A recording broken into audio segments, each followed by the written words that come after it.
It is May 19, 1965, and inside a Santa Monica courtroom, a 13-year marriage comes apart in the flat procedural language that California divorce law demanded at the time. The court grants Judy Garland her divorce from Sid Luft. The grounds entered into the record read, "extreme mental cruelty," a phrase that sounds like the diagnosis of a private catastrophe but functions, in that courtroom, in that decade, closer to a password. Watch the corridor outside. The reporters standing in it will shape this story as forcefully as the judge inside, because every allegation entered into the record that spring reaches the global press within days, exactly as each private disaster of the preceding 13 years reached it. None of this stays confidential, and none of it ever did. The title of this video advances 3 claims. Only one survives contact with the documents, and even that one survives in damaged condition. The other 2 collapse, and what replaces them tells a stranger and less comfortable story than the version where a great singer suffers quietly for 13 years at the hands of a bad man. The 1965 decree also fails at the one thing a decree exists to do. It ends nothing. Custody and money keep these 2 in litigation through 1966 and into 1967, which stretches the marriage past the marriage by roughly the length of a presidential term. Before the courtroom, before the injunctions and the tax liens and the racetracks, a woman sits in Los Angeles that no studio will hire, and a man circles her who recognizes a business opportunity inside that fact. Start there.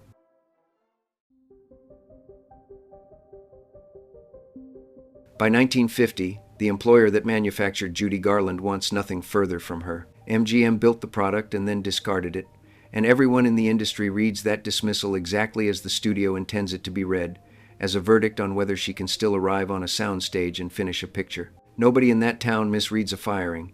She spends this period recovering from a suicide attempt, and she remains legally married to Vincente Minnelli, her second husband. Her professional value now poses a question rather than an assumption. The most bankable child performer in the history of the American musical enters the new decade as a liability that insurers and production heads discuss in the tone they reserve for weather delays and lawsuits. Into that vacancy walks Sid Luft, and the romantic relationship begins somewhere across 1950 and 1951, while she still belongs, legally, to somebody else. What Luft brings her is not artistic vision. He brings a business function, someone willing to treat an unemployable star as an asset that can route around the studio system entirely, book into rooms that sell tickets directly, and collect without a studio contract sitting in the middle of the transaction. Gerald Clark, whose 2000 biography Get Happy remains the most thoroughly researched modern account of her life, places the start of that relationship inside exactly this window of wreckage. A partnership assembled during a professional emergency tends to keep the emergency as its organizing principle, and this one never entirely stops behaving like a rescue operation, even years later when the thing requiring rescue becomes the rescue itself. Everything after 1951 inherits that shape. The London Palladium books her in 1951, and the Palace Theatre in New York follows across 1951 and 1952, both engagements selling out on the strength of a performer the film industry already wrote off. Money arrives in quantity. Whatever MGM believed it discarded, the woman standing in front of those audiences plainly still works.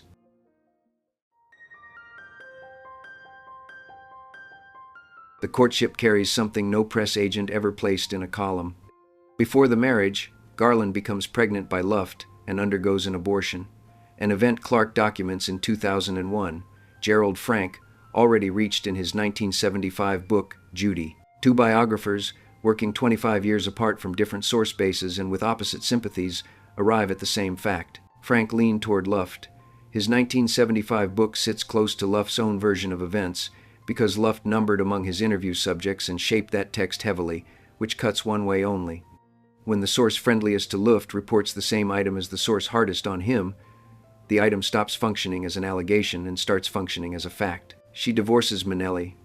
On June 8, 1952, Garland and Luft marry at Paysine's Ranch near Hollister, California, a detail preserved with characteristic precision in Scott Schechter's Day by Day Chronicle, a book that exists so arguments about Judy Garland can end with a calendar. The ceremony happens far from Hollywood, in ranch country, hours south of San Francisco. Lorna Luft arrives on November 21, 1952.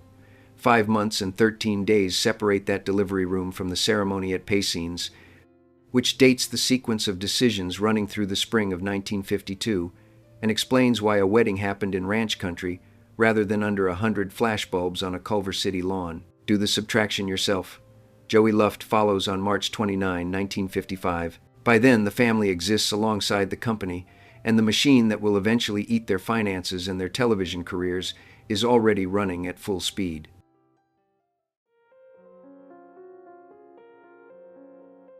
The popular version of this marriage needs a correction here, and the correction runs against Luft rather than toward him, though not along the axis you would expect. It concerns credit. Luft appears in most retellings as the architect of the Palladium and Palace comebacks. That title belongs elsewhere. He ran the business of those engagements, which in 1951 amounted to a genuinely punishing job that somebody needed to do, but the creative architecture came from Garland herself working with Roger Edens and Charles Walters, per John Frickie's 1992 study of her performing career. Luft handled the deal, and other people handled the act. Everything else in this story builds on top of that distinction. In 1952, the couple formed Transcona Enterprises, an independent production company with one purpose: letting Judy Garland shoot a film as a partner rather than as an employee. Transcona secures a one-picture deal with Warner Brothers, not 9. The 9-picture figure circulated for decades in books, in liner notes, in documentaries, and across most of what anyone ever wrote about this marriage, and it remains wrong. One picture. That single contractual line reshapes the entire financial story that follows, because a company holding one deal and one asset owns no second act once the first one fails. The picture becomes A Star is Born, released in 1954, with Sid Luft taking sole credit as producer. Then the studio takes the picture away from him, seizing control as the budget overruns accumulate past whatever ceiling the contract set, a sequence Clark documents in detail. He never recovers it. A husband forms a company to free his wife from studio control, produces one picture under the arrangement, loses that picture to the studio anyway, and never produces a second because the deal only ever covered one. The proposition survived exactly one test. Everything the two of them attempt financially across the following 11 years happens in the shadow of that outcome.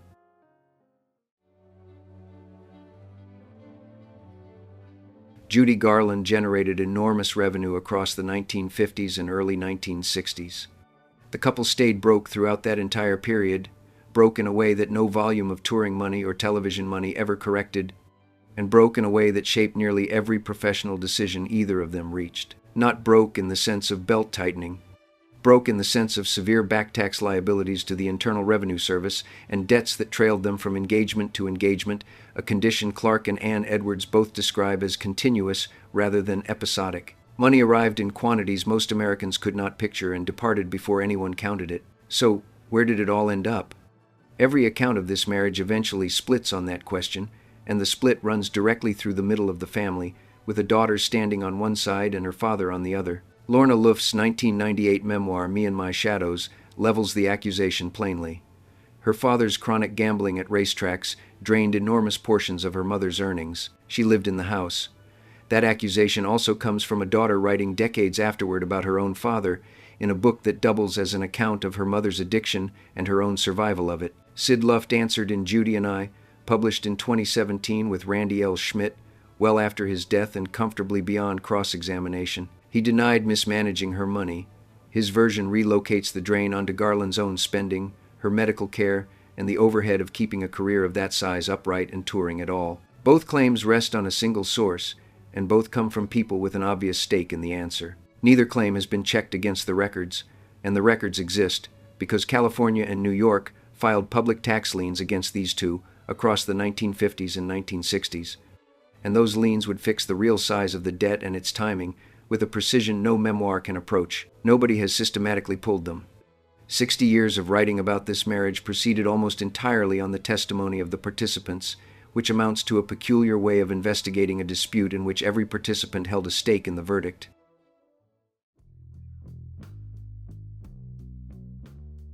In most retellings, this marriage appears as one continuous 13-year block, an unbroken slab of misery running from a ranch in 1952 to a courtroom in 1965. The record shows something far more interrupted. Garland filed for divorce or legal separation in 1956, then again in 1958, then again in 1963. A separation also occurred in 1961, though whether it produced a formal legal filing at the time remains contested in the chronology, and anyone stating otherwise with confidence works from a secondary source that inherited the uncertainty without ever labeling it. 3 of those filings hold up, and the 4th remains in argument. 3 filings, minimum, across 7 years. Each of them ended in reconciliation, which means the marriage did not end 3 times in the specific sense that a legal process opened and then closed at the request of the person who opened it. That pattern forms the actual structure of the thing, and it disturbs more than a straight line of misery ever could, because a straight line requires only one bad decision. This required the decision repeatedly. An intelligent adult woman with money, fame, lawyers, and the documented capacity to walk out, walk back in every time, and no account of this marriage that treats her as immobile survives that fact. Even after the 1963 separation, the reconciliations continue. His Chronicle records a trip to Lake Tahoe in May 1964, roughly a year before the divorce comes through, and squarely in the middle of an already vicious custody fight. They kept trying. Whatever else this marriage became by then, it retained until unusually late some property both of them kept walking back toward.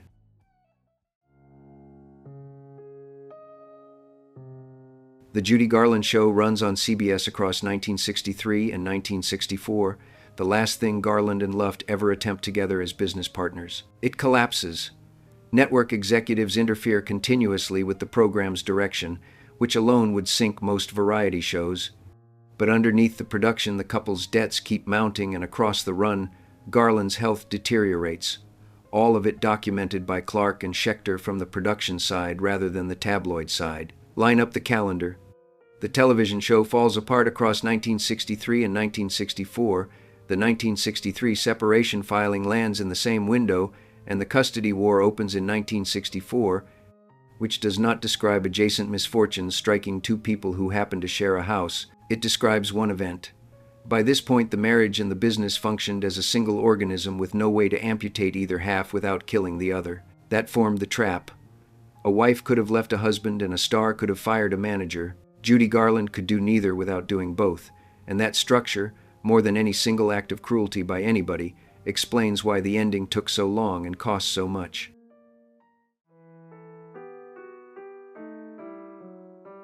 In the May 1965 proceedings, Garland testified under oath that Luft struck her, that he drank alcoholically, and that he carried gambling debts he could not cover. That accusation reached the public within days. Read it alongside a piece of legal machinery most modern viewers have no reason to know about. California in the 1960s ran no-fault divorce. To obtain a decree and to secure primary custody of 2 children, a petitioner needed to demonstrate fault, and extreme mental cruelty functioned as the statutory vehicle through which enormous numbers of American divorces moved in that era. The law required an accusation. It did not permit 2 people to state simply that a marriage no longer worked. None of that renders the testimony false.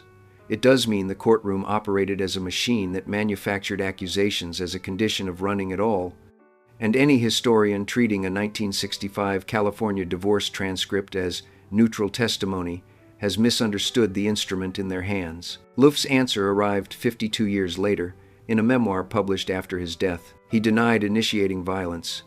His account holds that Garland suffered severe drug-induced psychotic episodes driven by Seconal and Dexamyl, and that his physical interventions constituted restraint rather than assault, an effort to stop her from harming herself or somebody standing nearby. The addiction underneath his claim draws no dispute from anyone. Every serious account of her life, sympathetic and hostile alike, confirms Garland's dependence on prescription medication, and Lorna Luft documented what managing it looked like from inside the house, including opening her mother's sleeping pill capsules and refilling them with sugar. A child, in a bedroom, performed pharmacological sabotage on a parent, often enough that the act settled into a routine rather than an incident. Clark's biography records something else that sits uncomfortably in the middle of every argument about who did what to whom inside that house. Garland used suicide threats as a bargaining instrument during marital disputes, repeatedly, in a way that placed continuous psychological strain on everyone around her. It worked, which explains why it continued. Hold both facts at once, because any honest version of this story requires it. A woman lived with an addiction the studio system helped install in her, which nobody in 1965 knew how to treat, while the man she lived with drank, gambled, and stood accused under oath of striking her. 2 children occupied the house for all of it, and neither of them chose any of it. No version of this story exists, in which one adult supplies the weather and the other simply stands out in it, and every account pretending otherwise came from somebody with a stake in the verdict.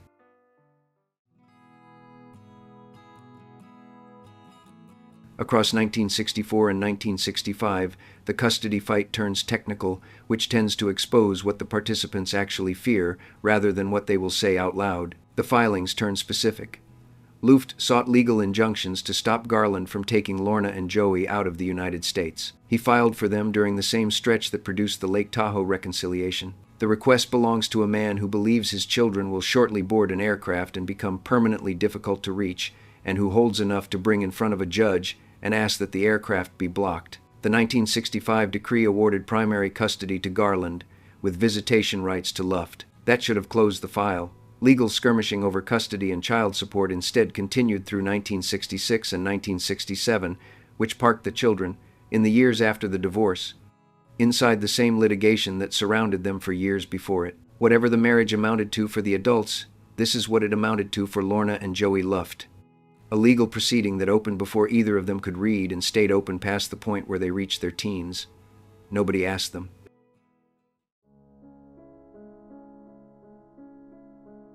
So, 13 years of silent hell.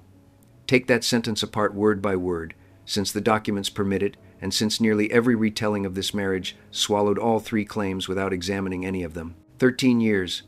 The number holds up arithmetically and misleads historically. The opening stretch of this relationship, running roughly from 1951 through 1954, produced the London Palladium, the Palace Theatre, Transcona Enterprises, and A Star is Born, which amounts to the entire second act of one of the largest careers in American entertainment. A woman no studio would insure in 1950 took soul above the title billing 4 years later in a Warner Brothers picture her own company produced. Whatever destroyed this marriage did not show up on the wedding day. It arrived later, and flattening the whole span into one undifferentiated block erases the years when the arrangement worked exactly as designed. Silent. This word fails hardest. The marriage reached open court in 1956, in 1958, in 1963, and in 1965, then returned over custody through 1966 and 1967. It ran continuously in the Los Angeles Times and in gossip columns across the country, drew arguments from CBS executives in network offices and from Warner Brothers, accountants examining budget overruns, and finished as competing memoirs written by a daughter and a husband and published 19 years apart. Almost nothing in 20th century American celebrity ran less silent than this, and the screaming ranked among the most public things about it. Hell. Across the addiction years and the 1963 to 1965 custody fight, the word does real work and nobody should soften it. Applied across all 13 years, though, it commits a quiet theft, converting Judy Garland into scenery in her own biography. She filed for divorce 3 times and returned 3 times, built the comeback that Luft merely booked, conducted her own affairs during the marriage, decided her own course on the company and the network and the tours and the medication, and used the threat of her own death as an instrument in domestic arguments. That describes no woman something happens to. It describes a formidable and badly damaged person participating fully in a disaster she helped construct. Right now, the record sits like this. Divorce dockets from 1956, 1958, 1963, and 1965 wait in Los Angeles County Superior Court archives, where they can separate what Garland swore to under oath from what biographers have paraphrased ever since. The Transcona contracts wait in the Warner Brothers corporate archive at USC, where they would fix Luft's exact producing fee and name whoever carried liability for the overruns on A Star is Born. CBS production files would date his removal from the television show precisely. The tax liens would settle the gambling argument between a father and a daughter in numbers permanently. Every one of those questions can be answered, and nobody has answered them.